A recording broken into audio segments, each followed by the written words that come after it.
Ven, Espíritu Santo, llena los corazones de tus fieles y enciende en ellos el fuego de tu amor.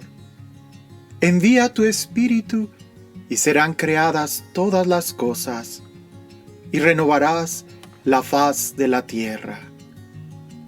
Oremos. Oh Dios, que has instruido los corazones de tus fieles, con luz del Espíritu Santo, concédenos que sintamos rectamente con el mismo Espíritu y gocemos siempre de su divino consuelo. Por Jesucristo, nuestro Señor. Amén. Número 1285 del Catecismo de la Iglesia Católica. El sacramento de la confirmación.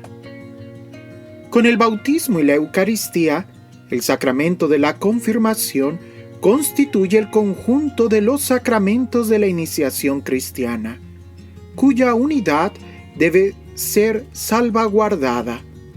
Es preciso, pues, explicar a los fieles que la relación de este sacramento es necesaria para la plenitud de la gracia bautismal.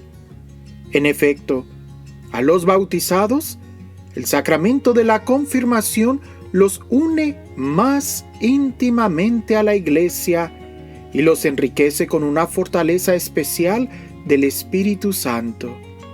De esta forma, se comprometen mucho más, como auténticos testigos de Cristo, a extender y defender la fe con sus palabras y sus obras. La confirmación en la economía de la salvación. En el Antiguo Testamento, los profetas anunciaron que el Espíritu del Señor reposaría sobre el Mesías esperado para realizar su misión salvífica. Él descendió del Espíritu Santo sobre Jesús en su bautismo. Por Juan fue el signo de que Él era el que debía venir, el Mesías, el Hijo de Dios. Habiendo sido concebido por obra del Espíritu Santo, toda su vida y toda su misión se realiza en una comunión total con el Espíritu Santo que el Padre le da sin medida. Ahora bien, esta plenitud del Espíritu no debía permanecer únicamente en el Mesías, sino que debía ser comunicada a todo el pueblo mesiánico. En repetidas ocasiones, Cristo prometió esta efusión del Espíritu, promesa que realizó primero el día de Pascua y luego, de manera más manifiesta, el día de Pentecostés. Llenos del Espíritu Santo, los apóstoles comienzan a proclamar las maravillas de Dios. Y Pedro declara que esta efusión del Espíritu es el signo de los tiempos mesiánicos. Los que creyeron en la predicación apostólica y se hicieron bautizar, recibieron a su vez el don del Espíritu Santo. Desde aquel tiempo, los apóstoles, en cumplimiento de la voluntad de Cristo, comunicaban a los neófitos, mediante la imposición de las manos, el don del Espíritu Santo, destinado a completar la gracia del bautismo. Esto explica por qué en la carta a los Hebreos se recuerda, entre los primeros elementos de la formación cristiana, la doctrina del bautismo y de la imposición de las manos. Es esta imposición de las manos la que ha sido con toda razón considerada por la tradición católica como el primitivo origen del sacramento de la confirmación, el cual perpetúa en cierto modo en la Iglesia la gracia de Pentecostés.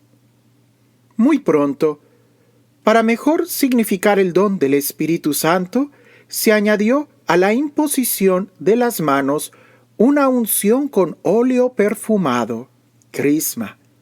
Esta unción ilustra el nombre de cristiano, que significa ungido, y que tiene su origen en el nombre de Cristo, al que Dios ungió con el Espíritu Santo. Y este rito de la unción existe hasta nuestros días, tanto en Oriente como en Occidente. Por eso, en Oriente se llama a este sacramento crismación, unción con el crisma o mirrón, que significa crisma.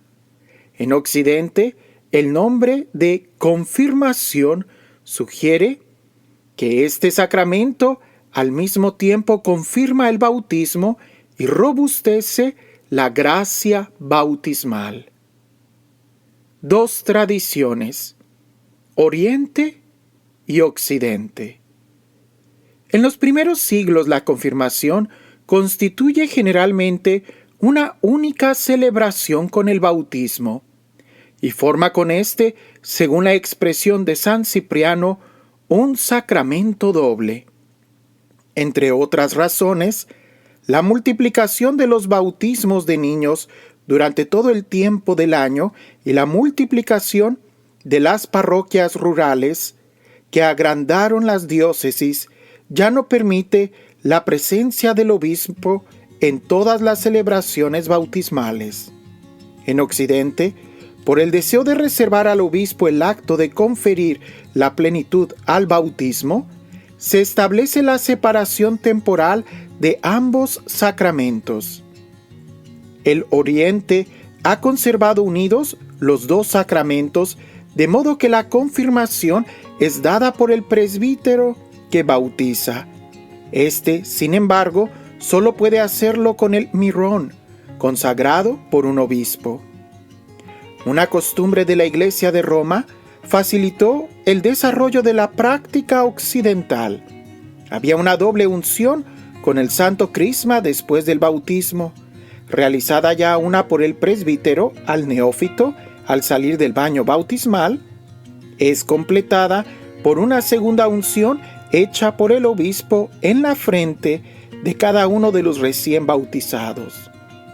La primera unción con el santo crisma, la que daba el sacerdote, quedó unida al rito bautismal. Significa la participación del bautizado en las funciones profética, sacerdotal y real de Cristo.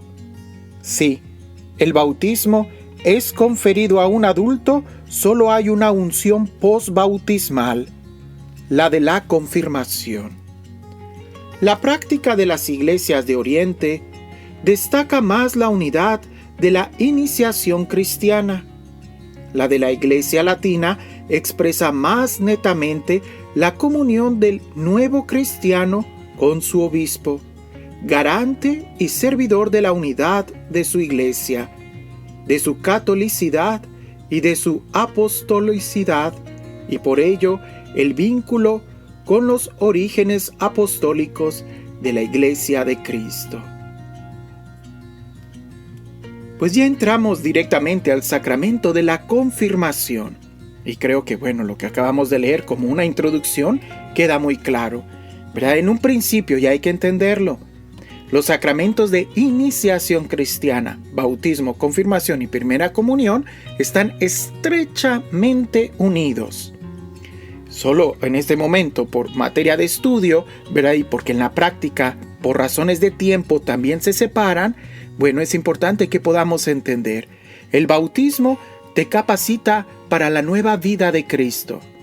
Y la confirmación, de una manera muy simple, pudiéramos decir, te capacita para dar testimonio. Alguien pudiera decir, pero pues si ya la nueva vida de Cristo te va a dar testimonio, te ayuda a dar testimonio, si no, pues ¿cómo vas a vivir la vida en Cristo? Lo mismo pudiéramos decir del sacramento de la confirmación. Te está ayudando a tener una vida en Cristo, pero ahora ya las miras van más en el testimonio. En cuanto al primero, iban más en su unión interior, en su ser. El bautismo en su ser, la confirmación en su quehacer. De cualquier forma, entendamos que estos sacramentos deben de estar estrechamente unidos en su significado y por eso se llaman sacramentos de la iniciación cristiana.